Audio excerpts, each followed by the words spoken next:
성경 봉독 마태복음 6장 1절에서 4절입니다. 시작. 너희는 사람들에게 보이려고 의를 행하지 않도록 조심하라. 그렇지 않으면 하늘에 계신 너희 아버지께 상을 받지 못할 것이다. 그러므로 가난한 사람을 구제할 때는 위선자들처럼 사람의 칭찬을 받으려고 회당과 거리에서 나팔 불며 떠들지 말라. 내가 진실로 너희에게 말한다. 그런 사람들은 자기 상을 이미 다 받았다. 너는 가난한 사람을 구제할 때 오른손이 하는 일을 왼손이 모르게 하여라. 그래서 내 착한 행실을 아무도 모르게 하여라. 그리하면 남 모르게 숨어서 보시는 너희 아버지께서 너희에게 갚아 주실 것이다. 아멘. 오늘은 하늘 아버지의 자녀 구제라는 제목으로 말씀을 전하겠습니다. 저는 오늘 본문을 읽으면서 또 설교 준비를 하면서 나의 속마음을 예수님께 다 들킨 기분이었습니다. 우리가 말을 하든지 행동을 하든지 기도를 해도 항상 우리의 마음의 동기는 이기적입니다. 우리는 결코 우리 마음을 들여다보지 못하는 병든 자를 갖고 있기 때문에 예수님의 말씀에 비춰보지 않으면 우리가 병든 마음이 있는 것을 알지 못합니다. 여러분에게도 오늘 하나님께서 말씀을 통해서 이렇게 내 안을 비춰주실 것입니다. 그래서 아멘으로 받고 깨닫고 그렇게 사시기 바랍니다. 오늘 본문 말씀은 하늘 아버지를 닮는 자녀는 어떻게 살아야 하는지를 다루고 있습니다. 자신의 아버지가 하늘에 계신 분이라 이렇게 인정하는 사람과 인정하지 않는 사람과는 마음의 동기가 벌써 다르다. 행동하는 것도 다르다. 이렇게 다른 모습이 어떤 게 있는지 오늘 본문에서 말씀하고 있습니다. 여러분에게 예를 하나 드리겠습니다. 라가디아라는 재판장이 있었습니다. 뉴욕 시장을 3번이나 지나고 지금도 뉴욕에 가면 라가디아 공항이라고 있습니다. 1930년 빵을 훔친 노인을 재판하게 되었는데 재판장이 물어봅니다. 당신은 왜 빵을 훔쳤어? 나는 나이가 너무 많아서 직장을 얻을 수가 없어. 돈이 없어서 배가 고파서 빵을 훔쳤습니다. 그랬더니 판사가 아무리 사정이 딱해도 다른 사람 것을 훔치는 것은 죄가 되오. 그러니 당신은 10달러의 벌금을 내시오. 방청석이 술렁이었습니다. 아니 이렇게 인정 없이 이렇게 판결하는 재판장이 있어? 하면서 다들 의아하게 생각했습니다. 판사는 이렇게 말합니다. 이 노인은 재판장을 나가면 바로 똑같은 일을 또 할 것입니다. 그 이유는 당신이나 나나 이 사람을 방치하기 때문에 그렇습니다. 그렇기 때문에 나에게도 10달러의 벌금을 매기겠소 하면서 모자에다가 10달러를 넣어서 쭉 방청석에 돌렸습니다. 그것을 반대하는 사람 하나도 없이 모두들 다 거기에 기꺼이 돈을 넣었습니다. 판사는 모아진 돈을 노인에게 주면서 받은 돈에서 벌금 10달러를 내시오. 그리고 남은 돈은 당신이 가지고 가시오. 노인은 돈을 받아서 10달러를 벌금을 내고 남은 돈을 가지고 가면서 감격의 눈물을 흘렸다는 감동적인 이야기가 있습니다. 이 판사가 다른 판사와 다른 점이 무엇일까요? 왜 이 판사는 존경을 받아서 공항까지 세워졌을까요? 법은 엄격히 다뤄야 하지만 그 법은 사람을 위해서 있다. 상대방의 처지를 잘 귀담아 듣는 판사였기 때문에 그렇습니다. 판사는 본질적인 뜻을 아는 판사였기 때문에 존경을 받은 것입니다. 하나님께서는 항상 연약한 자, 과부, 고아, 나그네 이런 사람들에게 관심이 있습니다. 그리고 그 사람들 앞에서 내가 어떻게 하는지 우리의 마음의 동기와 태도를 보신다라는 것입니다. 유대인들에게 경건이 무엇입니까? 라고 물어보면 구제와 기도와 금식입니다. 라고 말할 것입니다. 그들은 구제라는 것을 의라는 단어와 동의어로 쓰고 있습니다. 그만큼 구제를 중요하게 생각하죠. 이 세 가지를 열심히 하는 것이 천국에 가는 길이다 라고 생각하여서 아주 잘 지키려고 애를 썼습니다. 그래서 유대인들은 자기 수입의 10분의 1을 하나님께 드리고 30분의 1은 가난한 자를 위해서 썼습니다. 또한 하루에 3번 기도를 했고 일주일에 2번 금식을 했습니다. 바리새인과 서기관들의 이런 행동을 누가 따라갈 수 있겠습니까? 그러나 예수님께서는 이 6장 1절에서 4절까지는 구제에 대해서, 5절에서 15절까지는 기도에 대해서, 16절에서 18절까지는 금식에 대해서 말씀하시면서 이 모두 세 부분의 이 영역이 외식하고 걸려 있다. 외식이 문제야 라고 말씀하시는 것입니다. 예수님은 마태복음 5장에서는 서기관과 바리새인들이 율법을 잘못 해석해서 가르쳤습니다. 그래서 예수님이 너희는 그렇게 말하지만 나는 너희에게 이렇게 말한다 라고 6번에 걸쳐서 말씀하신 것이 지난주 설교였습니다. 6장에 들어와서는 서기관과 바리새인들이 잘못된 행위에 대해서 지적하고 있습니다. 그들은 구제를 할 때도, 기도를 할 때도, 금식을 할 때도 모두 사람에게 보이려고 하는 행동을 갖고 있다라는 것입니다. 그러면서 자기에게 이익이 무엇이 되는지 계산합니다. 그런데 겉으로는 안 그런 척하면서 겸손하게 지내고 있습니다. 하나님 앞에 진실함이 없는 행위에 대해서 예수님께서 주저없이 말씀하고 계시는 것입니다. 6장 1절 읽어보시겠습니다. 시작. 너희는 사람들에게 보이려고 의를 행하지 않도록 조심하라. 그렇지 않으면 하늘에 계신 너희 아버지께 상을 받지 못할 것이다. 아멘. 여기에서 헬라어 원문 성경과 영어 성경에는 주의하라, 무엇을 하지 않도록 이게 앞에 나와 있습니다. 그러니까 굉장히 강조하고 명령문으로 되어 있습니다. 사람들 앞에서 행하는 것이 문제입니까? 아니면 사람들의 앞에서 보이는 것이 문제입니까? 예수님의 행적을 보겠습니다. 예수님은 항상 근처에 사람들이 항상 쫓아다녔어요. 언제나 사람들 사이에 쌓여 있으셨습니다. 그들 앞에서 기적을 베푸시고 병을 고치시고 사람을 살리셨습니다.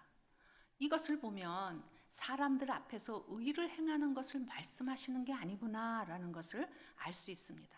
보이려고 하는 마음, 이것이 문제다라고 말씀하시는 것입니다. 예수님은 그러면 어떤 마음으로 사람들을 보살폈을까요? 요한복음 5장 19절입니다. 요한복음 5장 19절 시작. 예수께서 그들에게 이렇게 대답하셨습니다. 내가 진실로 진실로 너희에게 말한다. 아들 혼자서는 아무것도 할 수 없고 아들은 아버지께서 하시는 것을 보는 대로 따라 할 뿐이다. 아들은 무엇이든지 아버지께서 하시는 일을 그대로 한다. 아멘. 예수님은 많은 일을 하셨습니다. 그런데 예수님이 마음대로 하시는 것이 아니라 하나님 아버지께서 무엇을 원하는지를 항상 염두에 두시고 일을 하셨다는 것입니다. 그래서 예수님은 그렇게 하심으로써 오직 하나님께 영광을 올려드렸다라고 말씀하십니다. 하나님께 영광을 올려드리기 위해서 의를 행한다면 사람 앞에서 행동하는 것이 문제가 되는 것이 아니라는 것을 알 수 있습니다. 그러나 우리가 사람에게 보이려는 마음을 가지고 사람 앞에서 의를 행한다면 이것이 문제다. 예수님이 이거를 꼭 집어서 말씀하시는 것입니다. 6장 2절 읽어봅니다. 6장 2절 시작. 그러므로 가난한 사람을 구제할 때는 위선자들처럼 사람의 칭찬을 받으려고 회당과 거리에서 나팔 불며 떠들지 말라. 내가 진실로 너희에게 말한다. 그런 사람들은 자기 상을 이미 다 받았다. 아멘. 그러므로 이 접속사는 앞에 이야기한 모든 이야기의 결론입니다. 그러므로 하나님께 영광을 올려드려야 하는데 그들이 중간에서 칭찬을 가로채는 것입니다. 그래서 하나님께로부터 받을 상이 없다라는 것입니다. 상을 받기는커녕 예수님께서는 결코 천국에 들어갈 수 없다라고 말씀하시는 것입니다. 5장 20절, 마태복음 5장 20절 읽어봅니다. 마태복음 5장 20절 시작. 내가 너희에게 말한다. 너희가 율법학자들이나 바리새파 사람들보다 더 의롭지 않으면 결코 하늘나라에 들어가지 못할 것이다. 바리새인과 서기관의 의보다 더 낫지 않으면 너희가 천국에 들어갈 수 없다라고 예수님이 말씀하십니다. 우리가 어떻게 그 바리새인과 서기관의 의보다 더 나을 수 있겠습니까? 행위로 따지자면 근처도 갈 수 없는 사람들입니다. 천국은 전적으로 하나님의 은혜로 가는 것인데 우리는 하나님의 은혜에 더하기, 나의 선행, 그것을 보태려고 하는 것을 볼 수 있습니다. 이것은 예수님의 십자가의 죽음을 아주 무가치하게 만들면서 불순종의 거래를 하나님과 하는 것과 같습니다. 하나님과는 아무 상관이 없는 것이다 라고 말씀하시는 것이죠. 그러면 그들의 구제가 어떤 점에서 외식적인 것입니까? 이 말씀을 통해서 우리를 각자가 돌아보셔서 내가 외식적인 사람인가 살펴보시고 상을 받는 사람들이 되시길 축복합니다. 아멘. 첫 번째로 그들은 하나님보다 사람의 반응에 신경을 썼습니다. 말씀해 보니까 아이고 나팔까지 불면서 아주 요란합니다. 뭐 이 사람들 나무랄 거 없습니다. 저는 성도들이 목사님 설교에 은혜를 받았어요 라고 하면 겸손한 척 얼굴은 하지만 속으로는 우쭐함을 가지고 표정 관리를 합니다. 혹시 저의 겸손한 척하는 표정을 보신 적이 있으십니까? 그건 저의 가면을 보신 것입니다. 형편없는 설교라고 하지는 않을까 성도들의 표정을 살피면서 염려를 합니다. 하나님의 말씀을 대언했으면 그만이지 사람들의 평가에 신경을 쓰는 저의 속셈을 예수님께 들켰습니다. 이것은 저에게 아주 위험한 일입니다. 성도 여러분, 목사들도 연약한 존재이기 때문에 칭찬은 독이 될 수 있습니다.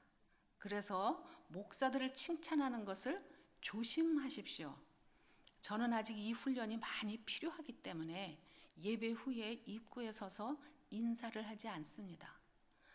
왜냐하면 여러분들이 저 목사는 왜 이렇게 냉정해? 라고 생각하실 수 있는데 어쩔 수 없습니다. 그러나 삶에서 어려운 문제가 있거나 개인적으로 얘기하실 분들은 1대1로 얼마든지 만나고 있습니다.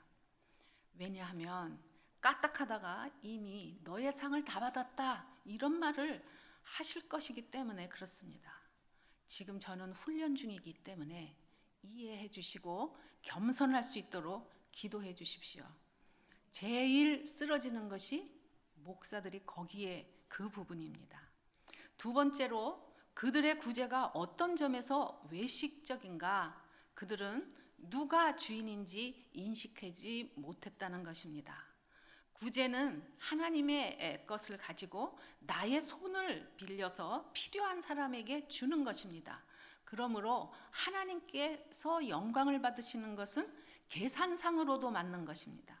그런데 서기관과 바리새인들은 모든 것을 주신 하나님을 잊어버리고 자신이 주인인 것처럼 생색을 내고 주인 행세를 하는 것입니다. 사람들의 박수를 받으려는 외식적인 모습을 보이고 있습니다. 제 얘기를 좀 하겠습니다. 저는 아버지의 유산 상속을 지금 받는 과정 중에 있습니다. 평소에는 저희 형제들이 굉장히 차분하고 점잖고 예의 바른 사람들인데 유산 문제가 나오니까 갑자기 흥분을 하고 자기가 조금이라도 손해를 볼까봐 계산하기 시작하고 말이 분분하게 아주 복잡하게 됐습니다. 사실 부모님을 모신 거는 저거든요.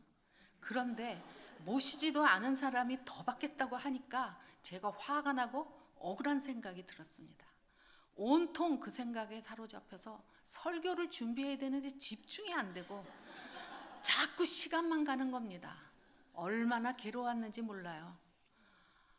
몇 년 전에 남편이 아파서 치료하느라고 한국에 있는 아파트 2채가 날아갔습니다.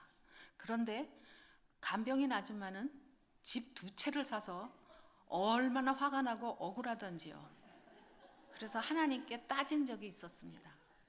하나님께서는 저한테 물어보셨습니다. 너의 본전은 얼마냐? 내가 이 세상에 가지고 온 것이 무엇이야? 라고 질문을 하셨기 때문에 제가 생각해 보니까 대답할 게 없었습니다. 하나님께서 다 주신 것이구나, 내 것이 없구나 라는 것을 알게 되었습니다. 그런데 이번에 유산 문제가 생겼으니까 또 흥분하기 시작했습니다. 먼저 배우지를 못한 겁니다. 너무 신경이 곤두서니까 밤에 자면서도 계속 더하기 빼기 나누기를 하면서 잠을 잘 수가 없는 것입니다. 밥도 먹기 싫었고요.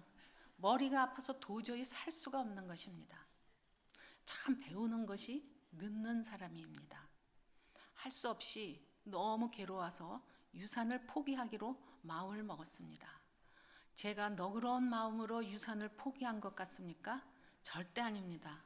너무 괴로워서 어쩔 수 없이 포기했습니다. 주인이신 하나님께 할 수 없이 돌려드렸습니다. 디모데전서 6장 10절입니다. 시작. 돈을 사랑하는 것은 모든 악의 뿌리다. 돈을 사모하는 어떤 사람들은 믿음에서 떠나 많은 고통으로 자기를 찔렀다. 제 얘기입니다. 돈에 대한 욕심이 믿음에서 떠나게 하고 많은 근심으로 나 자신을 찌른다는 것입니다. 아버지가 만약에 살아계셨다면 어떻게 했을까 하고 생각해 보니까 분명히 저희가 5형제인데 제일 약한 형제를 주셨을 것 같습니다. 그래서 제가 제일 약한 형제에게 다 주기로 결정을 하니까 그제서야 마음에 평안이 오고 잠을 잘 수가 있었습니다. 하나님은 저만 갖고 그렇습니다. 가지려고 하는 마음에는 결코 평안이 있을 수 없구나라는 것을 알게 되었습니다. 왜 속이 상하고 화납니까? 자기가 가지고 싶은 것을 가지지 못해서 생기는 마음입니다. 인간의 탐욕은 이 세상의 그 어떤 것으로도 다 만족할 수 있게 채울 수가 없습니다. 마치 밑빠진 독 같아서 재벌들도 돈이 조금이 더 있었으면 좋겠다라고 합니다. 사람관계 다 나빠지고 건강 잃고 죽음 앞에 가서야 부질없는 짓이었구나 라고 깨달는 것이 인간입니다. 그래서 예수님께서 구제하는데도 마음의 동기가 중요하다. 왜 사람들에게 보이려고 하는지 그것에 대해서 지적하는 것을 알게 되었습니다. 하나님께서는 물질보다 자녀이신 여러분 한 분 한 분, 여기 다 모이신 한 분 한 분의 그 존재를 더 귀하게 여기십니다. 무슨 일이든지 사람을 잃지 않도록 주의하십시오. 내가 그것을 가지면 관계가 나빠진다는 것을 꼭 염두에 두시기 바랍니다. 유산을 더 받으려고 하다가 병이 나서 형제끼리 서로 싸우고 관계가 나빠지는 것보다 나 자신이 하나님의 귀한 자녀로서의 가치가 더 중요하다라는 것을 깨닫게 되었습니다. 무슨 일이든지 결코 양보하지 않고 지려하지 않고 계산을 정확하게 하던 게 접니다. 근데 제가 포기한 것은 전적인 하나님의 은혜였습니다. 한 사람이 포기하니까 형제들이 주파나를 열심히 굴리다가 갑자기 스탑! 이렇게 된 겁니다. 그리고 카톡방에 막 말을 하다가 갑자기 탁 스탑을 했어요. 조용해졌습니다. 평안해지고 넉넉해졌습니다. 그리고 농담을 하기 시작했습니다. 물질의 주인은 하나님이시고 그 물질 앞에서 우리의 마음의 동기와 태도를 보시는 분이 부자이신 우리 아버지이십니다. 그렇기 때문에 여러분이 한 분 한 분이 내가 하나님의 자녀다, 그것만 확실하게 있으면 이 세상의 물욕, 모든 욕심을 넘어갈 수 있는 비결이 됩니다. 세 번째로 그들의 구제가 어떤 점에서 외식입니까? 그들은 자기 공로를 떠벌렸다는 것입니다. 예수님께서 서기관과 바리새인들을 외식하는 자다라고 하십니다. 구제할 때 사람에게 박수 받으려고 사람들 많이 모이는 회당, 교회 앞에서 했다는 거죠. 또 거리에 나가서 나팔을 불면서 사람들의 시선을 끌려고 합니다. 그들은 자기 상을 이미 받았다고 말씀하십니다. 그들은 자기 상을 이미 받았다라는 말은 지금 당장 현실에서 판단되는 것이 아니라 종말에 예수님께서 심판주로 오셔서 판단하실 때 드러나게 된다라는 것입니다. 하나님께로부터 상을 받을 것이 없다. 이미 계산이 끝났다. 하나님을 별 볼 일이 없다라는 엄청난 말씀입니다. 그들은 사람들이 어디에 많이 모이는지 알고 있었습니다. 그래서 은밀하게 구제를 할 수 있는데도 불구하고 회당과 거리로 나가서 나팔을 불면서 떠벌렸다는 것입니다. 회당에 오는 사람, 지나가는 사람들의 관심을 온통 자신에게 돌아오도록 했다는 것입니다. 남을 구제하고 우쭐댔습니다. 무엇을 가지고 했을까요? 구제품은 하나님 것입니다. 근데 하나님 거를 가지고 생색을 했다, 이 얘기입니다. 그렇다면 우리가 어떻게 해야 외식에서 벗어날 수 있을까요? 시편 133편 1절입니다. 시작. 형제가 함께 한 마음으로 사는 것이 얼마나 선하고 얼마나 보기 좋은가. 아멘. 하나님께서 원하시는 것은 서로 돕고 조화를 이루는 공동체입니다. 교회 안에서도 항상 살펴보셔야 합니다. 내가 하는 사역이 제일 중요하다, 이게 아니라 살펴보시고 다른 팀과 겹치는 일이 있다, 그러면 먼저 양보를 하십시오. 그러면 아름다운 공동체가 됩니다.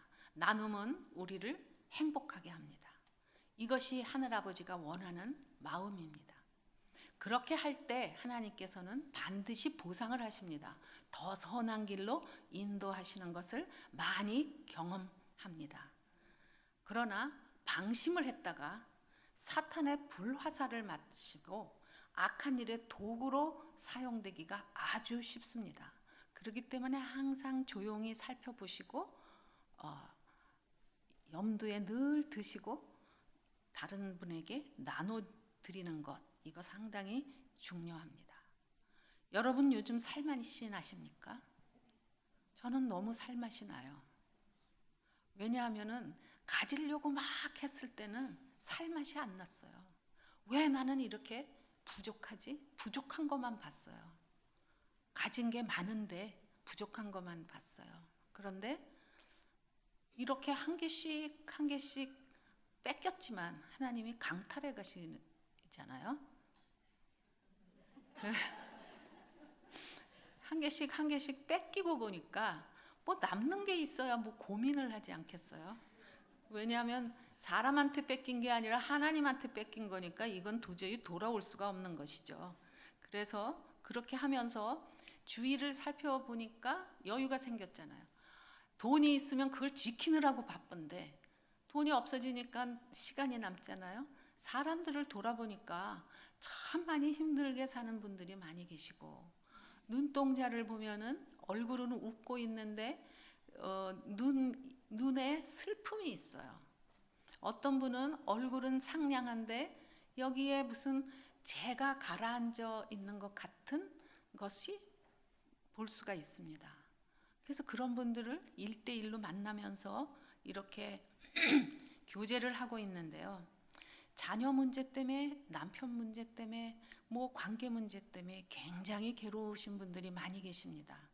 그런데 힘드니까 그냥 덮어놓고 있는 거예요. 그리고 항상 행복한 것 같아 보여요.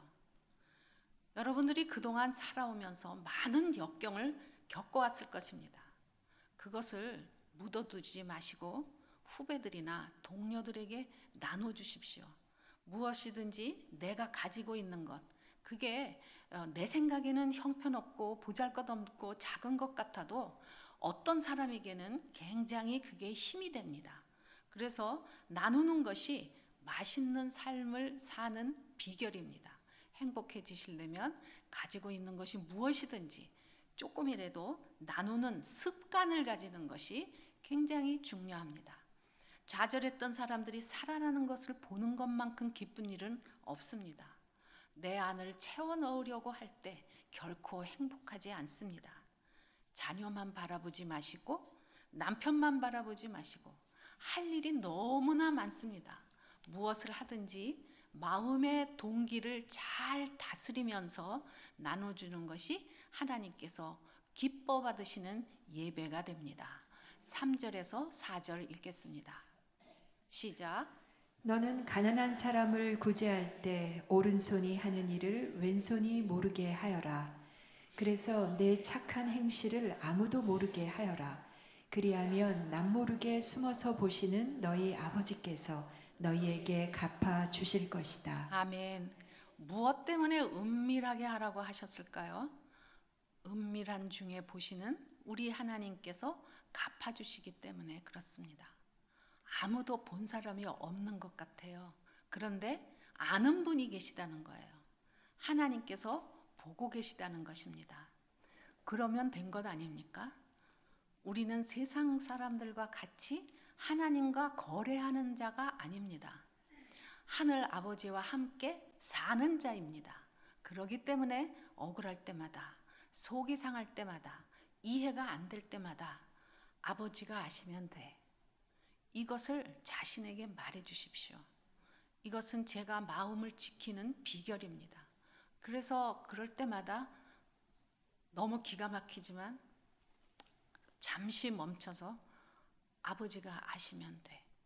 이거를 얘기하면 금방 사라져요. 여러분도 그렇게 한번 해보시기 바랍니다. 하나님의 자녀라는 관점을 놓치면 자동적으로 외식하는 자가 되어서 사람들을 의식하게 됩니다. 그러므로 신중하게 조심해야 합니다. 하나님께서 아버지이심을 아는 자는 충분히 아버지의 사랑을 받고 있기 때문에 굳이 사람들에게 인정받으려고 하지도 않고 또 오른손이 하는 것을 왼손이 모르게 할 수 있는 힘이 생깁니다. 사람들이 알아주지 않아도 하나님께서 갚아주시기 때문에 마음을 상하지 않고 살 수 있는 것입니다. 성도 여러분, 하나님으로부터 칭찬받는 삶을 사시기를 축복합니다. 아멘. 기도하시겠습니다. 하나님, 그동안 우리는 겉과 속이 다르게 말하고 행동했음을 이 시간 고백합니다. 어디 있든지 무엇을 하든지 하나님께서 보고 계심을 망각하고 살았습니다. 우리가 하나님을 인식하기를 원하지만 잠시는 그럴 수 있으나 잘 하지 못하고 있습니다. 귀가 있어도 듣지 못하고 마음이 있어도 깨닫지 못하는 저희를 불쌍히 여겨 주옵소서. 성령님, 저희 마음에 오셔서 무엇을 하든지 하나님께 감사하고 감격해서 진실되게 할 수 있도록 마음의 동기를 지켜주시길 원합니다.